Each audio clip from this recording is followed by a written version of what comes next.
Well, hello everyone, and welcome to the Future of Scientific Conferencing Workshop, Track 1. This is focused on promoting diversity and inclusion in scientific conferences and meetings.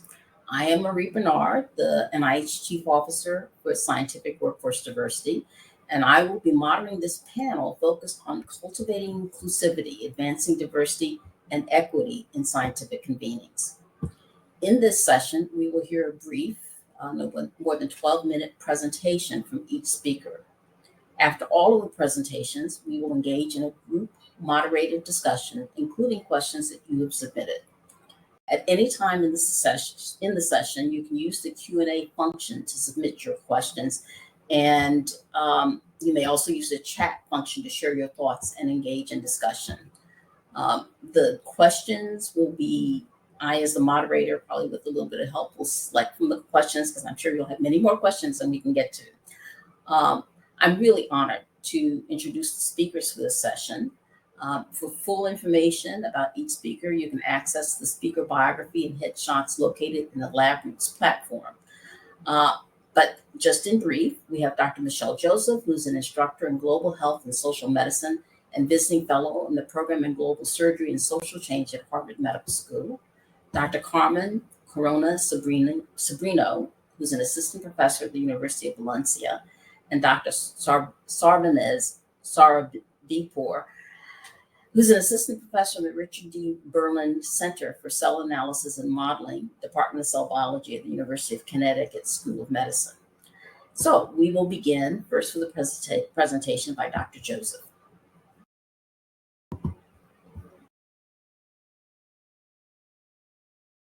Hello, everyone. Thank you very much for the introduction. It's an absolute pleasure to be here, and I will get started with this presentation. Okay, so we'll be talking about conference equity, and I'll explain what that means as it relates to global health and whether this is a technical or adaptive problem and how we house it in the context of equitable access to scientific conferencing. So you've heard a little bit about me. Yes, I'm faculty in the Department of Global Health and Social Medicine, and the work that I do is centered around health equity, anti-racism, curriculum development, and trauma system strengthening in relation to civilian military integration. So in order to understand DEIAB in the context of global health, we have to really interrogate our understanding of psychological safety and intersectionality. When I think about psychological safety, using frameworks that have really been elaborated by Amy Edmondson, we think about 4 stages.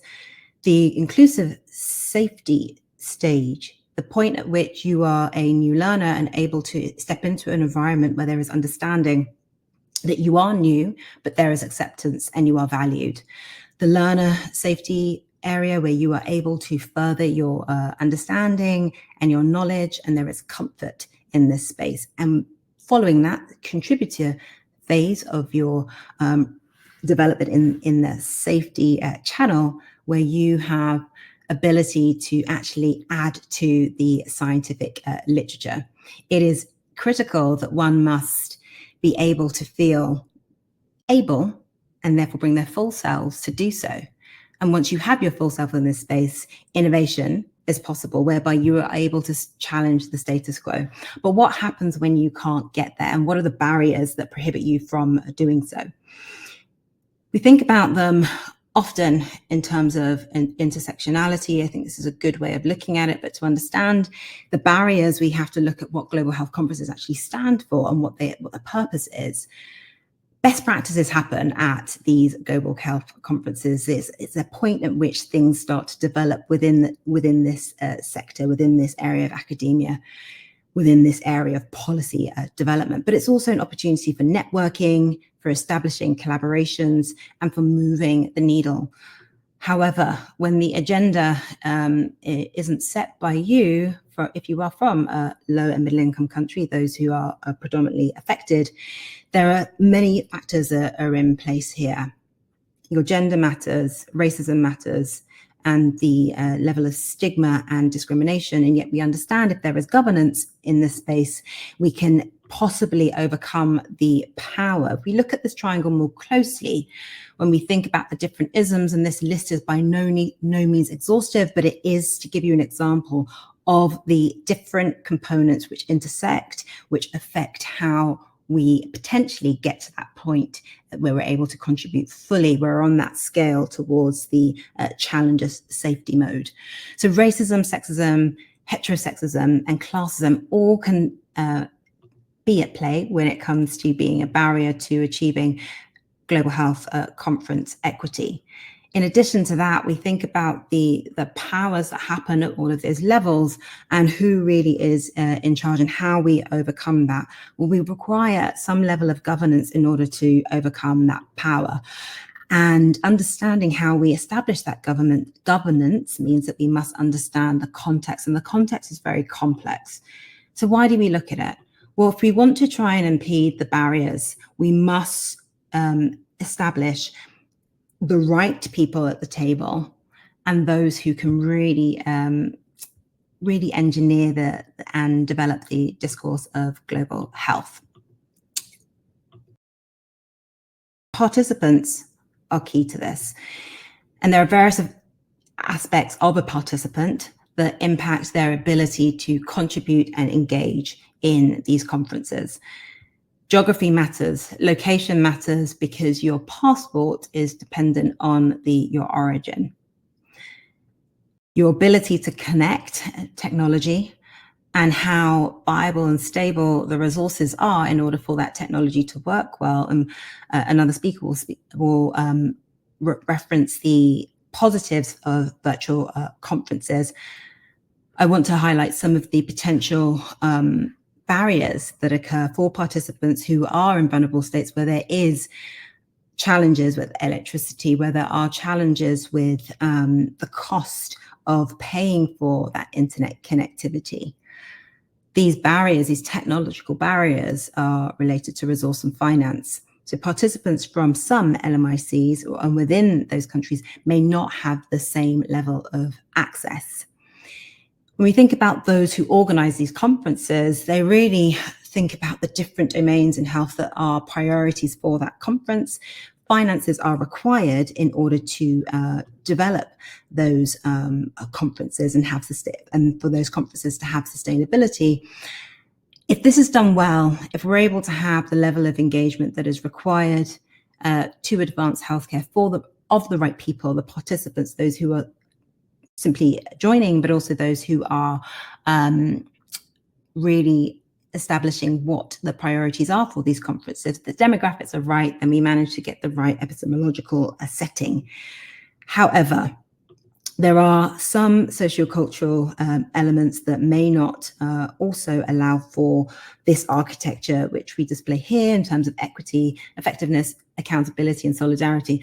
And a lot of this language, this framework that I'm showing here, comes from health system thinking. And I do think about the fact that conferences reside within the system, and the system, unfortunately, elements of it can prohibit this flourishing of the global health governance within which this resides, within which active engagement, the opportunity of active engagement resides. Some of the barriers that we think about in this space can be political, it can be legal, it can be economic. We've alluded to that when it comes to the technological component and the resources and your passport power.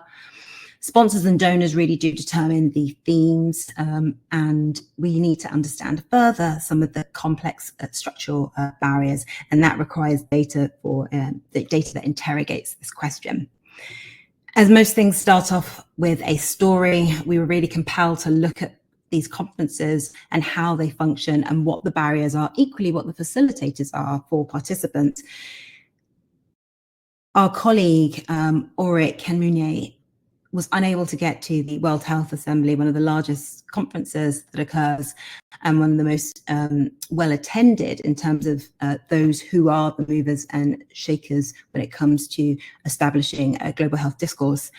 We identified that his problem was not unique, and as such, we determined that it was important to form a collaborative group and look at the data that has had been performed, had been collected by others. One of the things that we wanted to make sure in doing this work that we really held on to the values of health equity and those of global health research justice as established by Bridget Pratt. Looking at the data from a systematic review lens, we saw that the majority of conferences were held in high-income countries. And of those who attended those conferences, the majority were indeed from high-income countries. In addition to that, if you had an institutional affiliation to a high-income country, you were more likely to attend these conferences. Further barriers were limitations in speaking opportunities, the visa restrictions, the finances we've discussed, the political barriers, and also racism. There were facilitators. These things included scholarship, administrative support, such as letters supporting their visa, guaranteeing that they would come back to their native country, empowering their research acumen by assisting in abstract writing and opportunities to submit, but also relocating conferences to locations where it was harder to get to if you were from that country. We did a retrospective analysis of over 36,000 individuals to understand what kind of conference they were going to in terms of geographical location, but also how this impeded their the proportions depending on where the conferences were held. And as you can see from these pie charts, when conferences are held in low-income countries, there is a higher number of individuals who are able to attend from that category. As you can see here, when conferences are held in HICs, the number drops from 48% to 7.8%. There is a lot of work to be done. And this graphic here demonstrates that when you are able to relocate to a low-income country or a lower middle-income country, there are greater levels of attendance, irrespective of whether you have facilitators available, such as the scholarships and the advocacy letters that I mentioned. Further, when we look at the number of conferences without any of these facilitators, again, to further push that point forward, you see that the numbers are higher for those who are from have conferences and LICs that are not requiring facilitators. Further analysis of this is to really understand some of the nuance, and that requires qualitative data. We need to understand what the barriers are and facilitators are on a more nuanced level. And for that, we divided it into 3 buckets of people who attended in person, either presenting or just attending, the nature of hybrid conferences and virtual conferences. Within those, there will always be people who are unable to attend, and it's important to understand what their barriers were and equally what helped those participants attend those conferences. Not only the participants, we also need to look at the conference organizers and understand what their barriers are so that we're able to further support their endeavors in trying to establish more equitable practices as it pertains to conference organizing. We worked with a number of different conferences, interviewing organizers, and through that, as well as organizing a consensus statement exercise, which was conducted at the Conference in Public Health in Africa last year in Zambia, which had over 5,000 delegates, we were able to put our data together to build a consensus statement and recommendations. And the recommendations center around visa practices, not only at the governmental level, but also at the conference organizer level and sponsors. The reason why that's important, because governments have the potential to leverage the ability to allow people into the country by having these temporary waivers, which support the advancements that we really intend to see in global health. In addition to visas, we also looked at funding as well as inclusive participation. And inclusive participation looked at the barriers that people face as it related to access. Language was important, the mode of communication was important, wheelchair accessibility was important, visibility was important. It was really key for us to ensure that we were able to have a diverse group, and the recommendation would allow for that to happen. Further to this, we have developed a framework And our next steps on this journey is to really establish an index which has metrics, and metrics that allow us to really understand what the challenges are for development of this framework adoption by all the global health conferences that have over 500 candidates. So our next steps are to perform the modified Delphi, followed by dissemination of the framework I've just shown you, and really to have the index taken up by the majority of global health conferences, and work with our conference equity working group to further help individuals in this space really move forward towards narrowing the gap as it relates to all the equity barriers. So with that, I leave you with this. I encourage you to fill out our survey if possible and move on to establishing some level of conference equity for all. Thank you very much for listening. Thank you so much. Our next presenter is Dr. Carmen Corona Sobrino.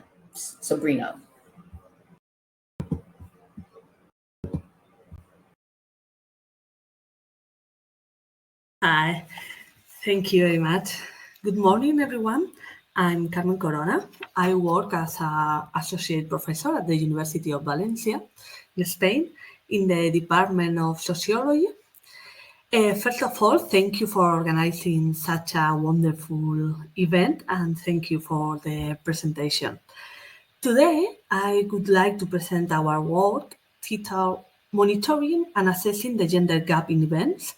This research was developed with my colleagues Mónica García, Jane González, Rocío Poveda, and me, and was funded by the Open Society Foundation. We conducted between 2019 and 2022.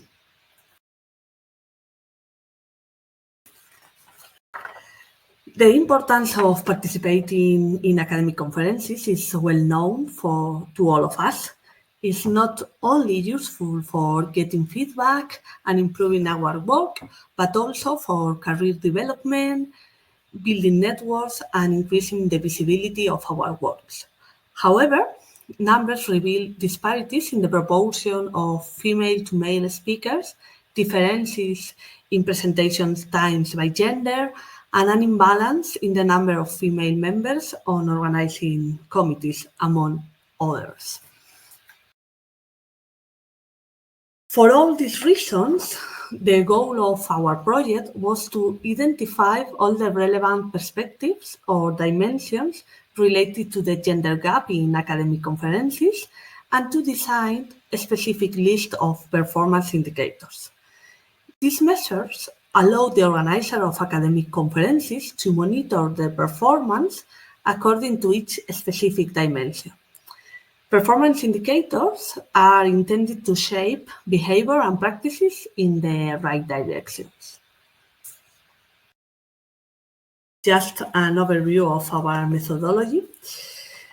Our tool is based on a combination of a multi-criteria technique, the analytical hierarchy process, AHP, and a qualitative analysis based on in-depth interviews and 2 focus groups.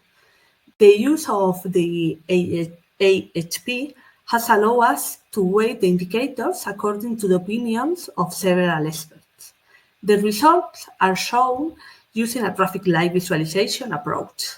This method helps us to present the result for each indicator clearly. You can find more details about our methodology in our paper. I will provide the name of the paper at the end of the speech. We divide our field work, into 3 different stages. The first stage was the generation and prioritization of indicators using different techniques, such as literature reviews, in-depth interviews, and participatory sessions. The second stage was event monitoring, which was conducted either live or online. To perform this monitoring, we gather information during and after the event. For example, we measure the time spent speaking by women and men, or who made the first question in a plenary session, for example, among others. The stage 3 was the proposal for improvement actions. We developed to focus group and analyzing the result to propose improvement actions that I'm going to tell you more before. Here you can see the list of indicators. Our study identifies 3 relevant perspectives or dimensions. The first one is female participation in scientific conference or events. The second one is organizational structure. And the last one is gender attitudes perception. We designed a specific list of performance indicators for each of them, as you can see.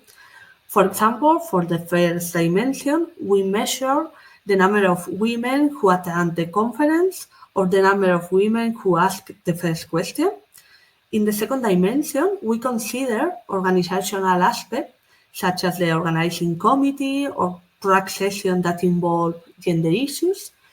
And the last session is from a qualitative point of view, addressing invisible issues such as social dynamics and staging. We monitor 7 conferences and political events during 2019 and 2021. Due to the COVID-19 crisis, the conferences took place either in person or online, so sometimes we had to adapt our indicators.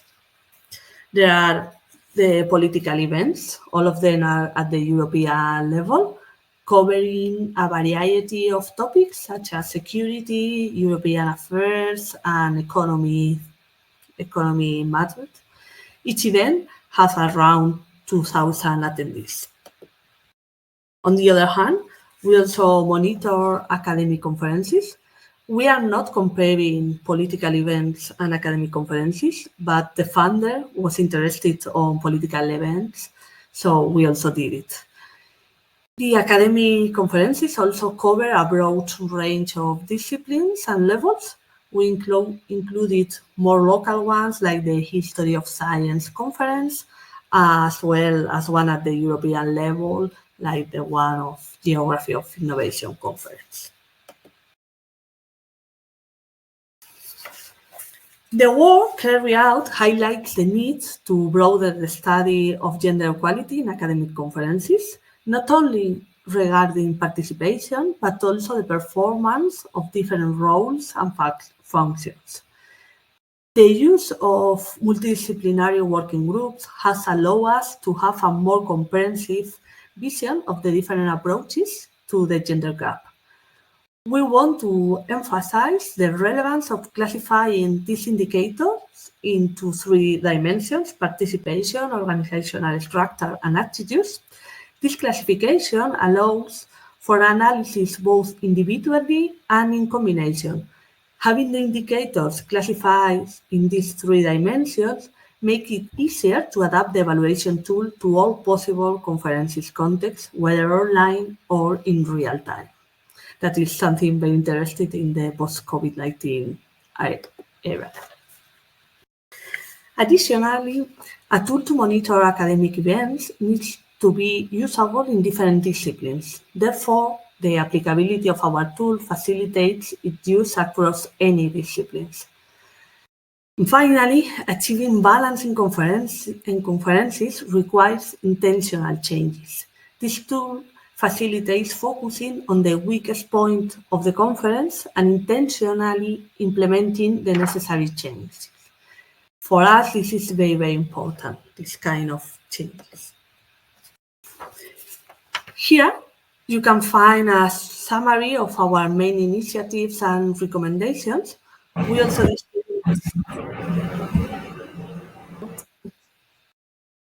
any problem? Okay.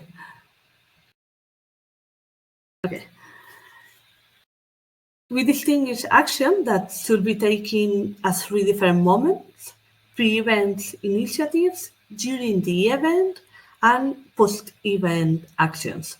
Pre-event initiatives for us are crucial. It's essential to plan invitation and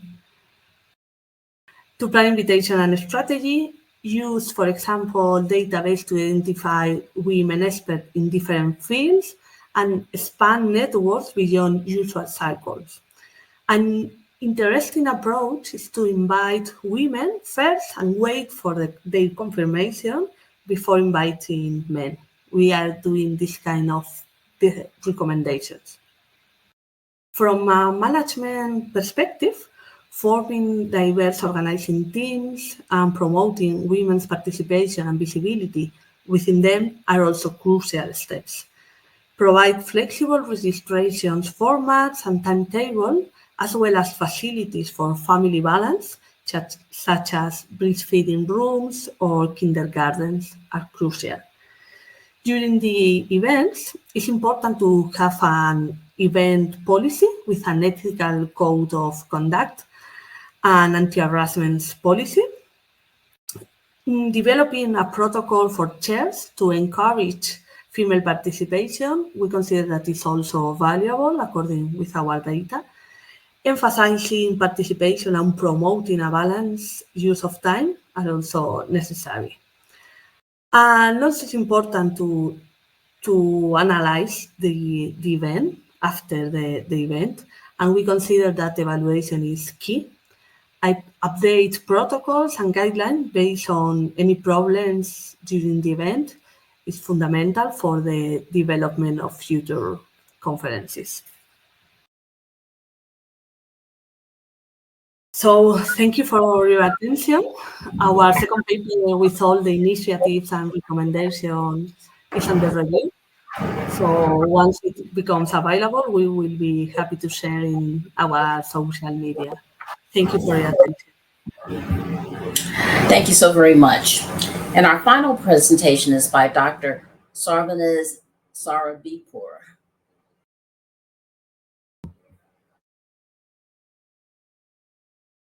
Thank you very much for the invitation, and thank you to Doctors Bernard, O'Connor, Simoni, and Godwa for organizing this fantastic workshop. I'm really, really excited to be here.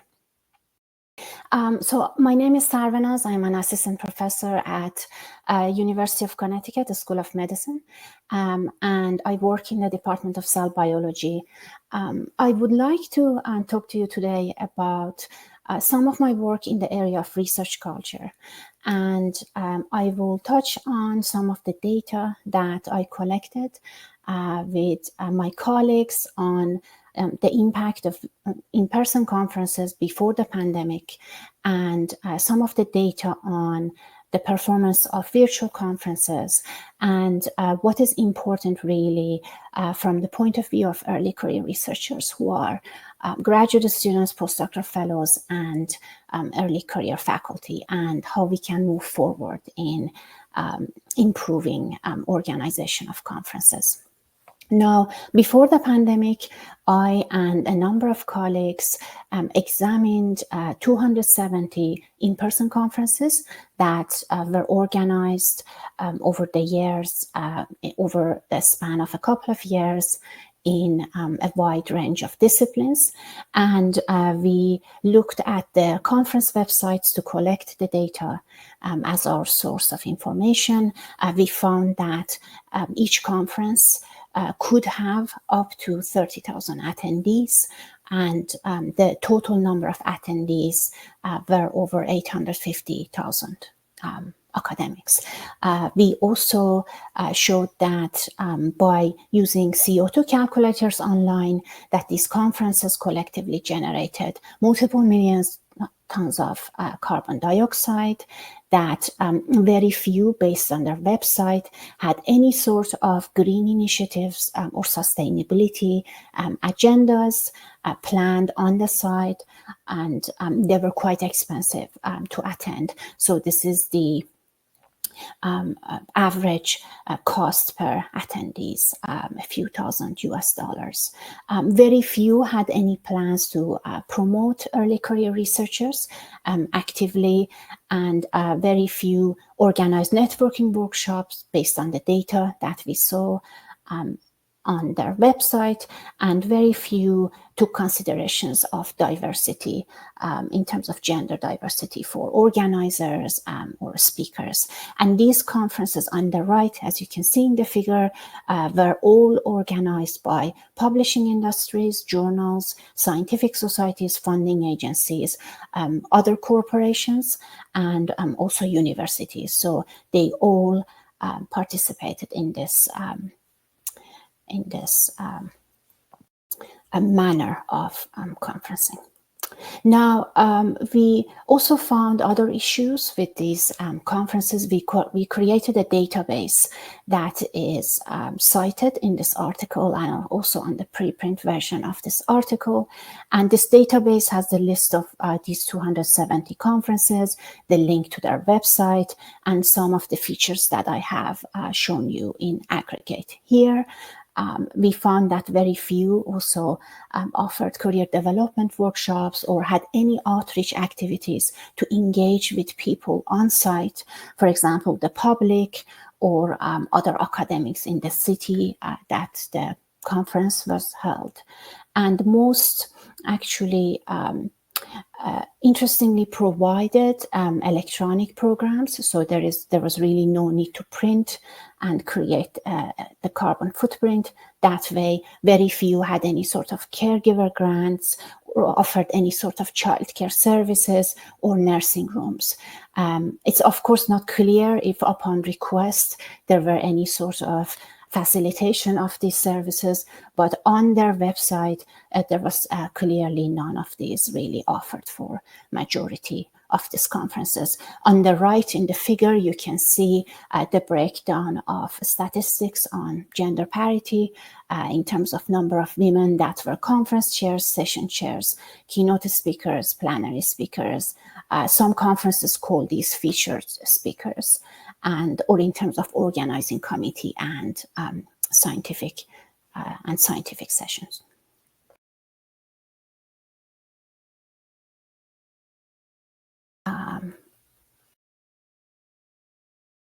Not sure if my slides are advancing at the moment.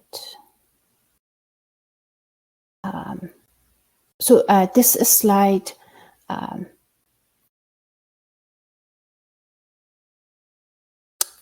I think I am. This slide basically shows that the data that we were able to collate from the United Nations website on the gross minimum annual wage overall worldwide. And as you can see, the average cost of conferencing that be calculated to be about $1,500 US is way more than the gross minimum annual wage for many countries, for researchers in many countries. And for example, an expensive conference, which would be $3,000 to $4,000, would be a few months of salaries of academics in many nations worldwide. We also did an estimate of total cost of the 270 conferences, and it was in excess of $1.3 billion US, which is the money that was provided by funding agencies and universities. This is the taxpayer money that was basically paid for those researchers to attend this conference, and it's a large sum of money. It begs the question of whether what these conferences actually achieve and what their impact really is on science, and also why the considerations of inclusivity are not really there for many of them. These funds could have fostered collaborations in other ways. They could have been grants for early career researchers and so on. We also tried to visualize the carbon footprint of travel, international conference travel. We have 4 panels here, and the blue dots represent the initial flight location and destination, and the brown color represents the equivalent carbon dioxide produced in a year per capita. And as you can see, a a flight from and to the conference internationally, one flight, one attendee's carbon footprint is equivalent to annual carbon footprint produced per capita by many tens of countries. And the longer the distance, the more the footprint. Now, finally, in terms of the challenges of in-person conferences, we wanted to visualize what the visa issues are. In the pink or magenta color, you can see the country of the academics, the passport holding countries, and you can see in green the countries that that passport holder is allowed to travel without a visa. It would take months to obtain even a visitor visa. As you can see, there is inequity in how academics from that hold the passport of these countries in pink have in access to conferences that are held in countries in green colors. So visa issues are quite pervasive in science communication. Now, in a second study, I was able to communicate with a number of conferences after the pandemic and obtain data on the state of attendance for the virtual conferences. As you can see in light color, you can see the number of participants and the countries represented, in light for virtual format, and in brown color you have the in-person statistics. And as you can see, virtual conferences have made science communication more inclusive, as previous speakers and Dr. Bernard and Simone also touched upon earlier. I also was able to get other data in terms of participation by graduate students, postdoctoral researchers, early career faculty, full faculty from a number of scientific societies. And as you can see in light color, we have participation in virtual format, which is multiple times higher, 3 to 10 times higher compared to the darker color, which is the in-person conferences pre-pandemic. And finally, looking at the statistics in a different way in terms of conferences that provided statistics by continent, you can see that compared to the researcher population, we are able to achieve more diversity in the 2020 conferences that were virtual compared to the 2019 conferences that are at the bottom of this panel. So there is great promise in terms of achieving better diversity in many ways. Now, what can we think about for the future beyond the pandemic? There are a lot of considerations that can help make conferences open access and inclusive. Some of these are sharing the material that is produced in terms of abstracts or short papers on preprint servers, such as Open Science Framework, bioRxiv, and medRxiv. These, I think, need to be promoted by organizers and colleagues in the conference. I think we know that the largest population of researchers are early career researchers in academia, trainees, and early career faculty. There has to be more promotion of them, sponsorship of them, creating better collaborative environment for them. And conferences also need to release meeting statistics. I think that's something that is not widely practiced. Really. My colleagues touched upon other things that can be improved really in terms of location and finances. Finally, I want to mention that there is a very cool initiative between some of the conference and online seminar organizers and the preprint servers bioRxiv and medRxiv.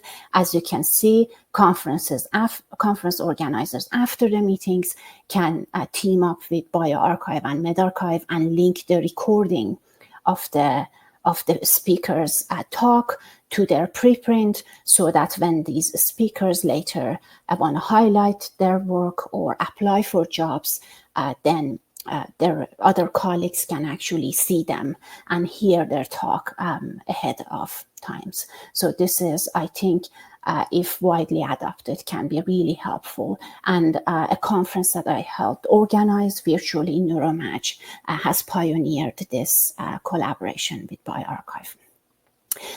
So I would be very excited to hear what the thoughts are of the audiences and speakers on these.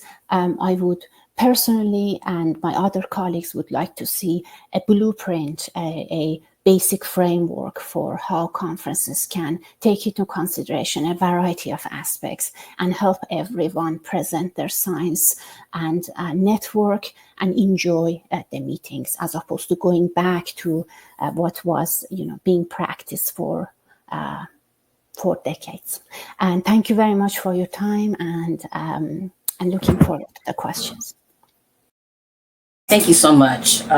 3 really lovely talks. I'm going to ask all of the speakers to turn on their cameras, and we're going to go into the Q&A portion of this. Just as a reminder, you can use the Q&A function to submit your questions. Those will be visible to me as the moderator and to the speakers, but not to the rest of the audience. And we'll try, as I said, to get to as many as we can, but we probably won't be able to get to all. There are a couple of clarifying questions that came in while presentations were being made, however, that I wanted to just raise. Sarbanez, and let me mention, I asked in advance whether it's okay to use people's first names. I'm not being disrespectful. Sarbanez, there's a question. The questioner says that they were surprised that only 20% of in-person conferences organize networking events. What's the definition of networking events used? Does it include coffee breaks, meals, poster sessions, and exhibit halls? Thank you for the question. So the networking events were events that were dedicated time, space, that were dedicated to make senior researchers and early career researchers really interact. Something that that kind of worries me about in-person conferences is that everything is left to chance and random meetings. And I think you mentioned earlier, that is not really the way to overcome a lot of barriers and hesitancies in terms of really interacting. And people stay siloed in their own network and they don't really interact. So we just used everything that was available on the website, and then that information would be dedicated networking events, not meetings at coffee or lunch. Thank you. And then Carmen, a question that came up while you were speaking is, can you talk about the degree to which the indicators of gender balance correlate with subjective feelings of belonging and comfort among women?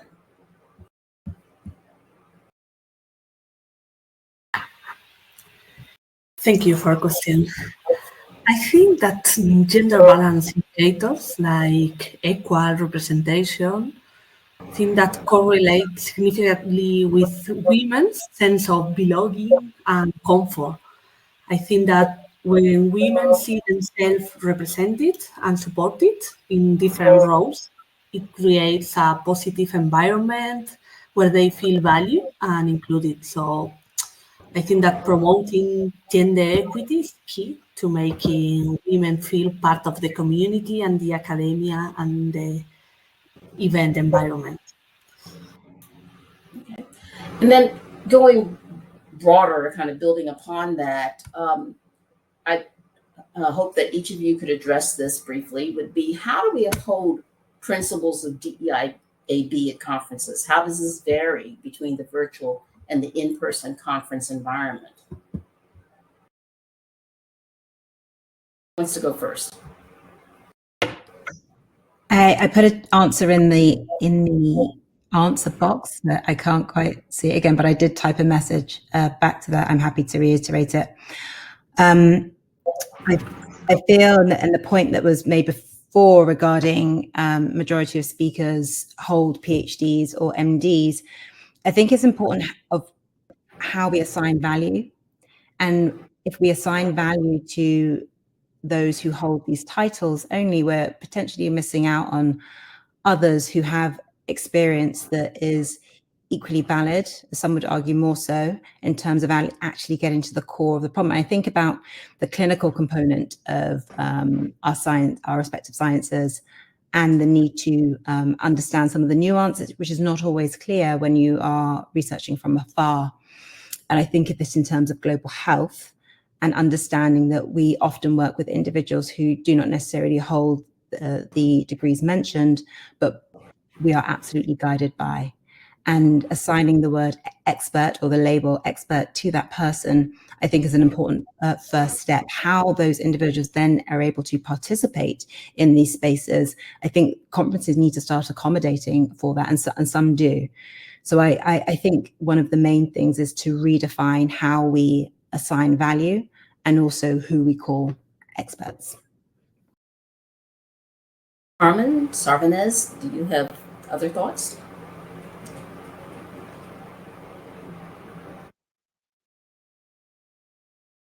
It's more or less that he told us. Yes. I can't hear properly, sorry. No problem. Let's go to another question, which is something I hadn't really thought about. Recording talks and preserving them for future watching sounds wonderful, but as implications for data that includes people's voices and images, central to many fields' work. How can we think about the balance between privacy, safety, and flexibility in viewing talks in asynchronous formats?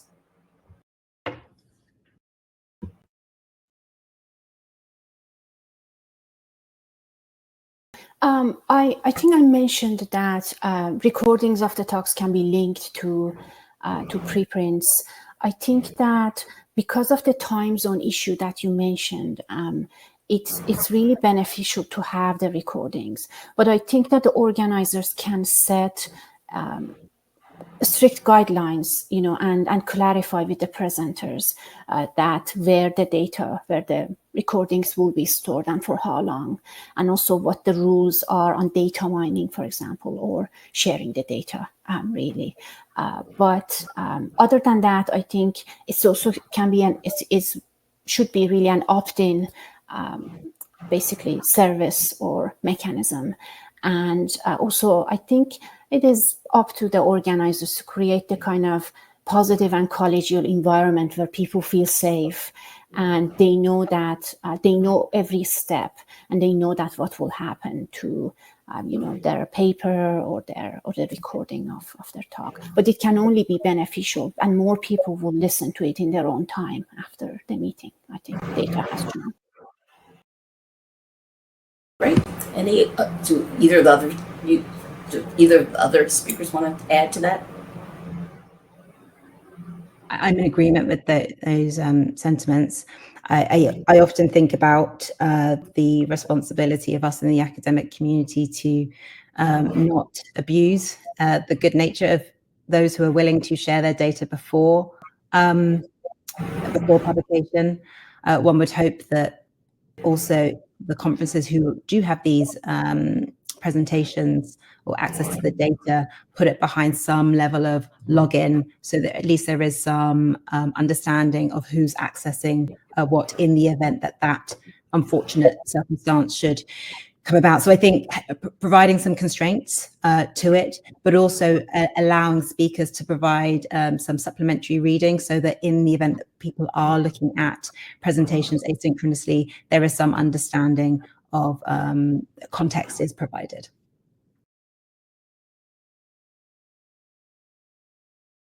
Okay. The next question, and I'm going to ask each of you to address this in whatever way you choose to think about it.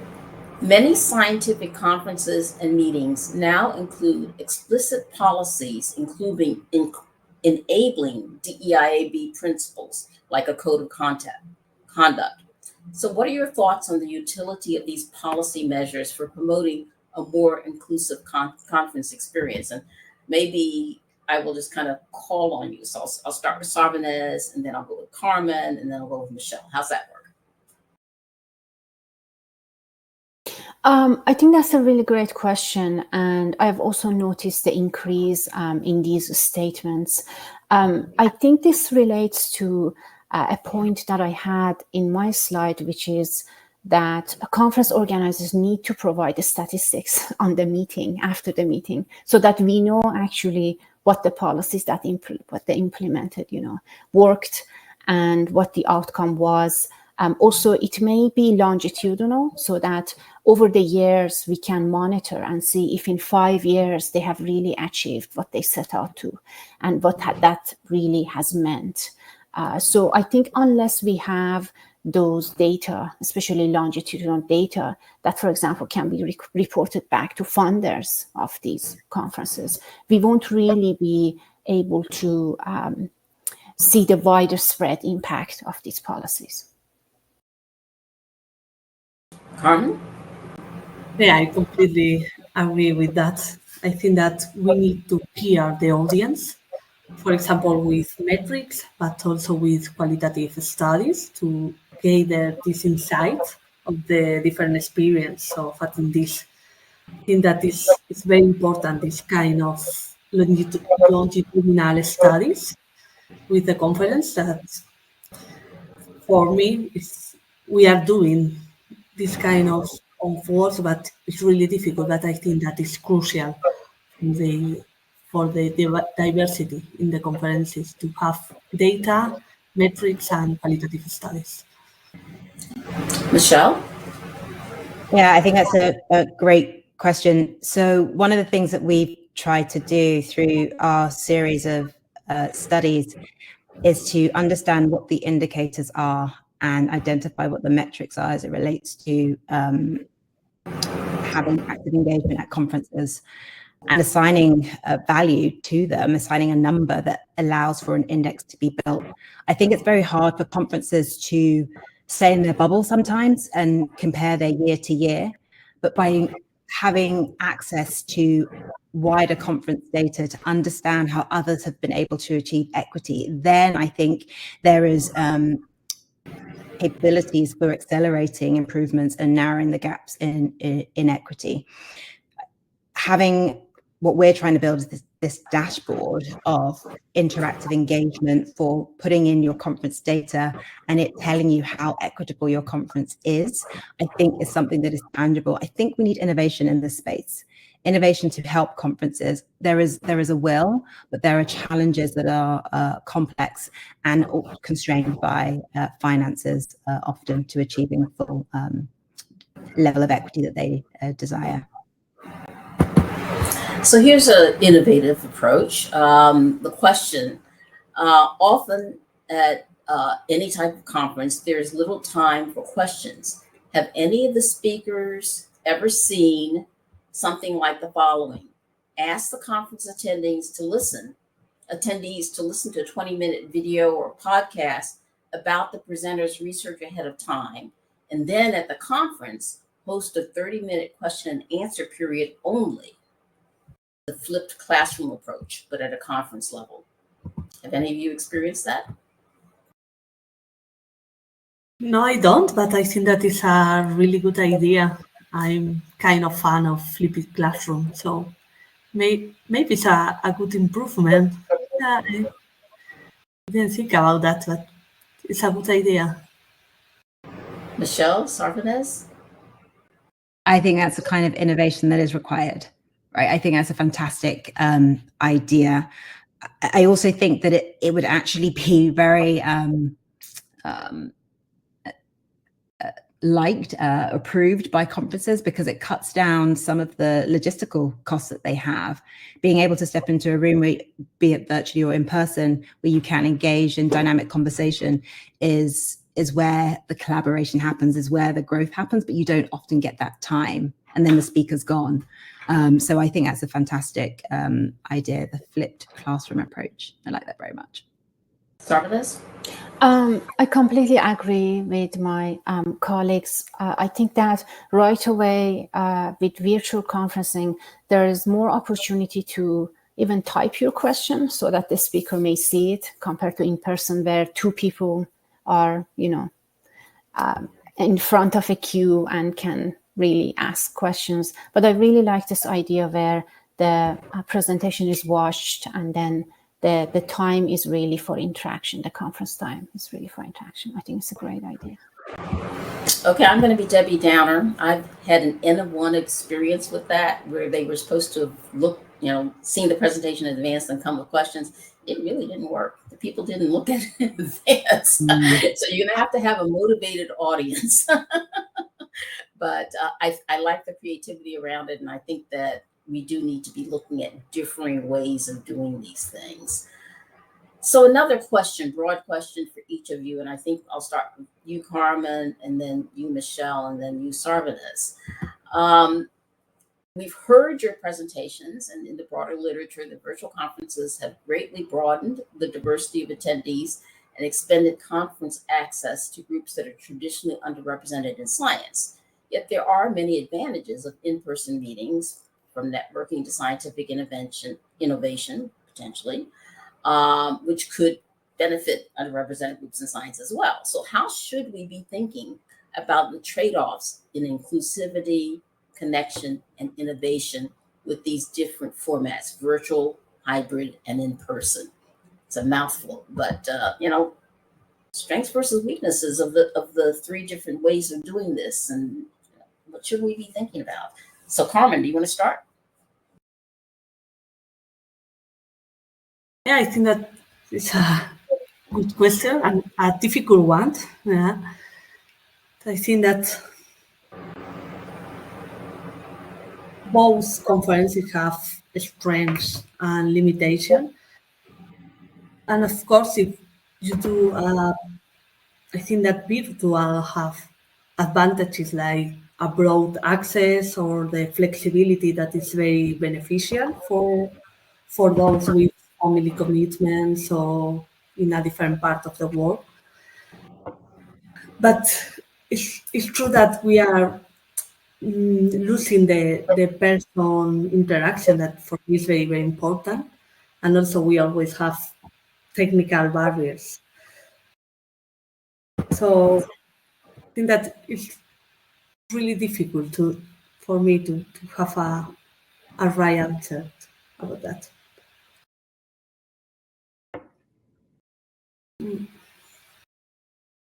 Michelle, your turn. I just want to make sure I understood the question correctly. You're asking if the strengths and the barriers to utilizing the trade-offs. The trade-offs, right? Yeah, how should you be thinking about these? Yeah.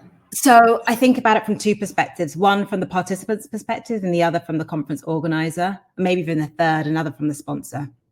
From the participant's perspective, if you are able to afford to get to a conference, there is a strong desire for taking advantage of the networking opportunity that it affords you, especially if you are junior and you're not well established, because it is the coffee side conversations that potentially is where you get your next posting, your next postdoc job, versus in the virtual space where it's harder for you to really demonstrate the body language that you have. The interactions are just much more natural when in person. I do understand that the trade-off, of course, is, all of us watching our carbon footprint, watching our finances, and also the systemic barriers which you have no control of in terms of visa access and technology. Hybrid conferences, from a conference organizer's perspective, are incredibly costly to run because you have to do both well. In-person participants have to engage and feel that they've spent their time and money worth getting what they wanted out of the conference, and equally those virtually want to make sure they are able to participate at a level that is close to what is happening in person. For fully virtual, I would say, in principle, if everyone was on a level playing field as it related to access, it seems like a good option. It helps those who can potentially catch up if you're not in the same time zone. It helps in terms of dissemination of knowledge. The area where there are limitations are in networking, but also in those who are unable to attain the level of access, be it, unstable internet, unstable electricity. There are boundaries that prohibit them from engaging in a way that they would have otherwise have liked. Each one has advantages and disadvantages, but I think all be taken advantage of if done in the right way. Sarbanes? Yes, I think it is a very important question, but also the way I've been thinking about it is that I think that beyond the pandemic, we have to actually reassess how we collaborate and communicate science. I think that there are two sides to it. One is the organizers. I do think that they need to put a lot more initiative and be proactive into providing different ways of communication at conferences and accommodating people. Also, what the goal of the meeting really is. If it's a small community rare disease meeting, yes, maybe it could be online. I think something that was mentioned in the chat was alternating and not holding the conferences every year if it's, environmentally and financially costly. I also think that funders need to have some oversight on how the meetings are structured, and I haven't seen that really, that level of oversight from funding agencies or universities on meetings. On the researcher side, I really think that we need to be ourselves more active and feel the agency to network throughout the year and really collaborate throughout the year and not leave it to chance at conferences. I have attended many in-person conferences, and in most of them, they had no consequence on my career. And I feel that for a lot of early career researchers in whatever field they are. So I think that we need to actually take it of ourselves, contact people that we are interested in their work, and also make ourselves visible. I run a Slack community of thousands of postdoctoral researchers, and we network throughout the year. And there are similar communities for faculty and graduate students. And the second thing is the initiative with bioRxiv. I actually initiated that because I felt that our presentation should be visible throughout the year, not in a single event and seen randomly by a couple of people. So I think that both as researchers and organizers, we have to reimagine this and make conferences continuous so that they are not a single event and they are not forgotten and gone. That is my perspective on this. Fabulous. Okay, it's hard to believe, but I think we have time for maybe two, maybe even getting three. We'll see. But I'd like each of you to try to address the next couple of questions I'm going to present. And I guess we'll start with you again, Sarbanes, because we had Michelle to start in the last one. So this question is about the benefits of virtual networking. In general, what's the benefit of it as a researcher? How does virtual networking compare with presentational sessions in terms of its impact on underrepresented groups feeling like they belong? So Sarbanes, and then Carmen, and then Michelle. So I can say that at virtual conferences, I have been able to, and I've seen a lot of people being able to post questions and, share contact for future interactions with researchers. So I think that's a really good start. I know that some conferences, for example, Neuromatch conference in computational neuroscience, have established websites for continuous collaboration too. And they also have a summer workshop where senior researchers can interact with graduate students and postdoctoral researchers and undergraduates. So they make it an academy, kind of an initiative. And it's very interesting because those organizations, they are grassroots organizations. They are not major scientific societies. They are not universities. They are not funders. And I would like to see this from the major players too. The organizations with the largest money, they need to actually listen to the scientific community and make things possible throughout the year, not in a single event that is sponsored by a pharmaceutical company.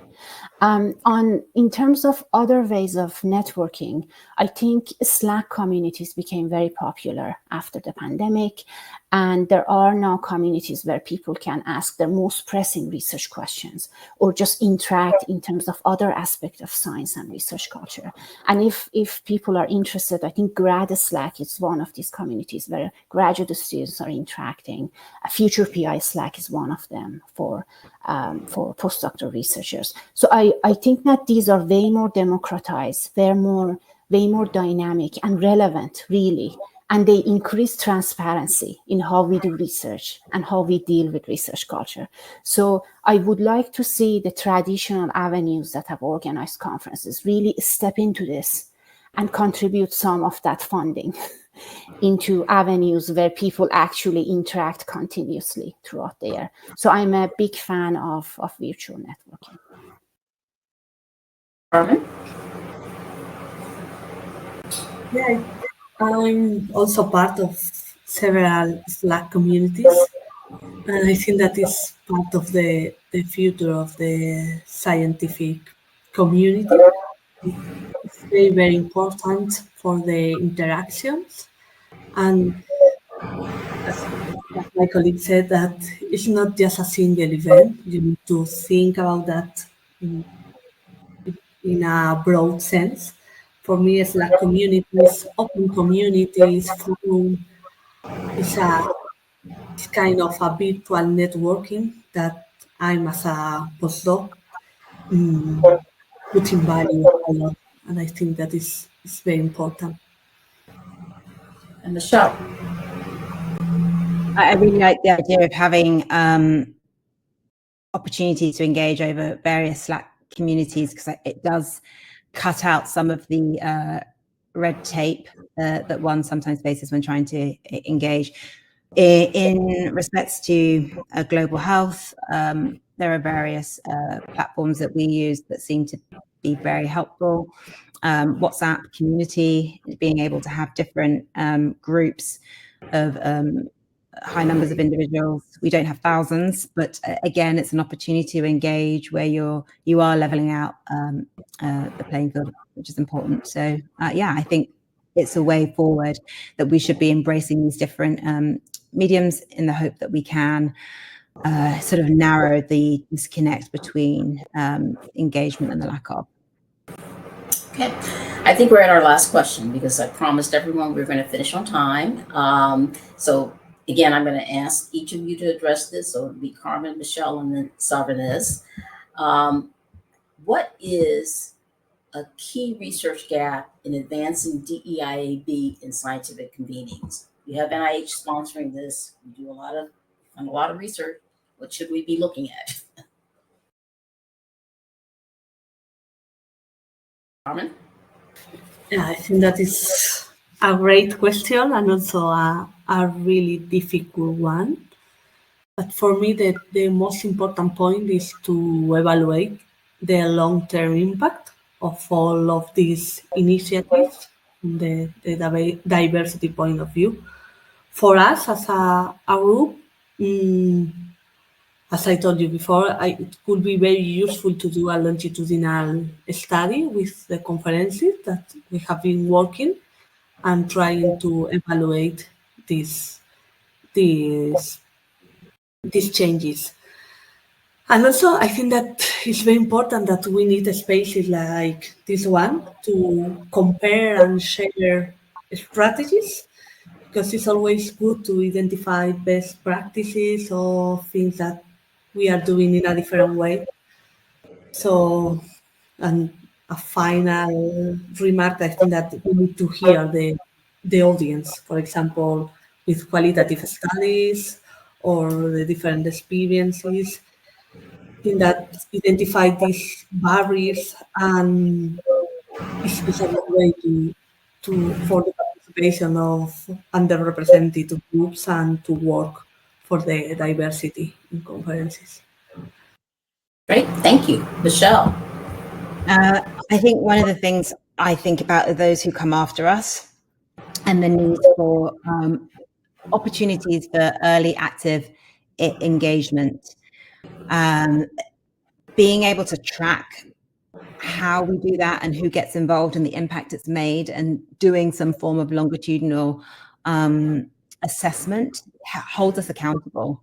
And it also means we get to follow people on their journey and identify how the different sort of modes of establishing more equitable access, more diversity, not just by presence and sight, but actually meaningful, how that has impacted your ability to contribute to your scientific field. Has it made a difference? Yeah. Sarvanes. I agree with my colleagues. I think that sharing it of the data statistics by organizers is very important, and doing it longitudinally is also very important. I also think that, I think I mentioned this earlier, that I think there has to be some incentives and oversights by funders and big players on this too.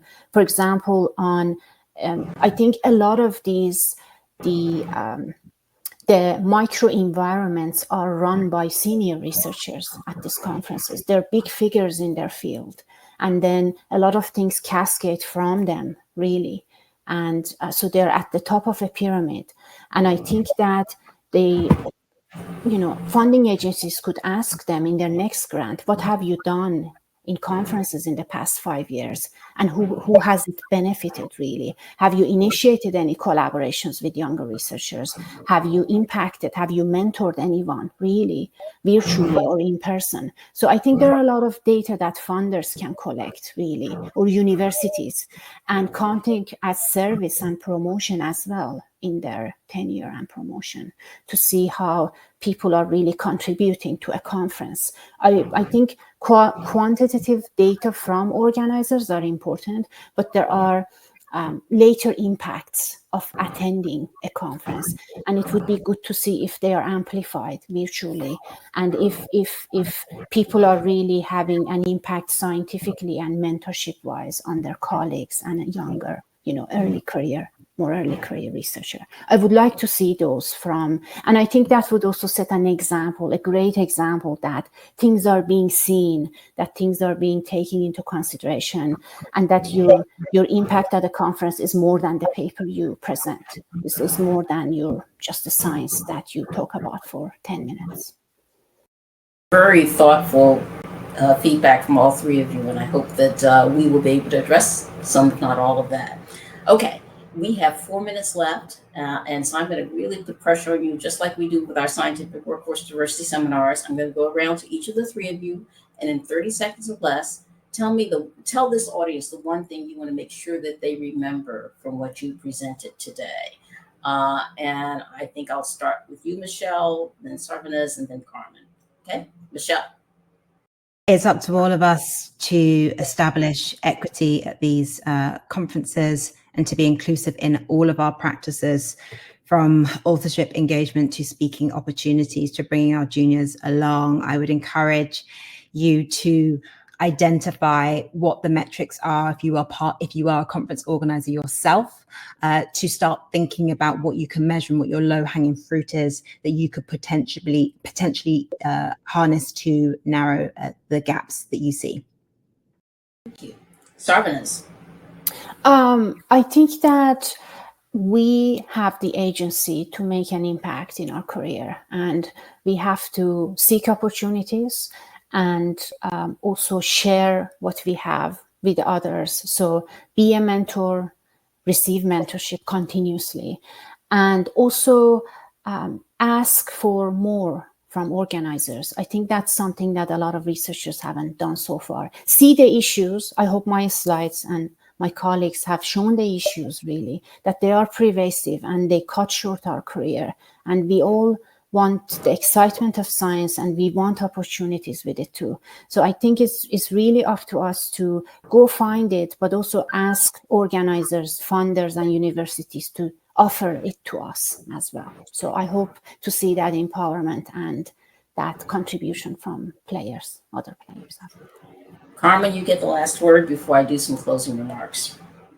Just one more. Promote and think about diversity when you are in a conference, when you are organizing a conference, and take into account all the different groups that are part of these events, because we need to be part of them and feel that we belong to the community. Thank you so much, all three of you. Just wonderful talks, wonderful thoughts. I want to thank you and the audience for participating in this. This concludes our panel on cultivating inclusivity, advancing diversity and equity in scientific convenings. The next set of concurrent sessions will begin at 2:30 Eastern Daylight Time. In this track, the next session will focus on creating inclusive conference environments through disability inclusion and accessibility, a fireside chat. In track 2, the next session will focus on redefining conferences, innovative formats for sustainable engagement. To join the session of your choice, navigate to the auditorium and select the track that you would like to attend. So again, thank you for joining us, and this concludes our session. Thank you.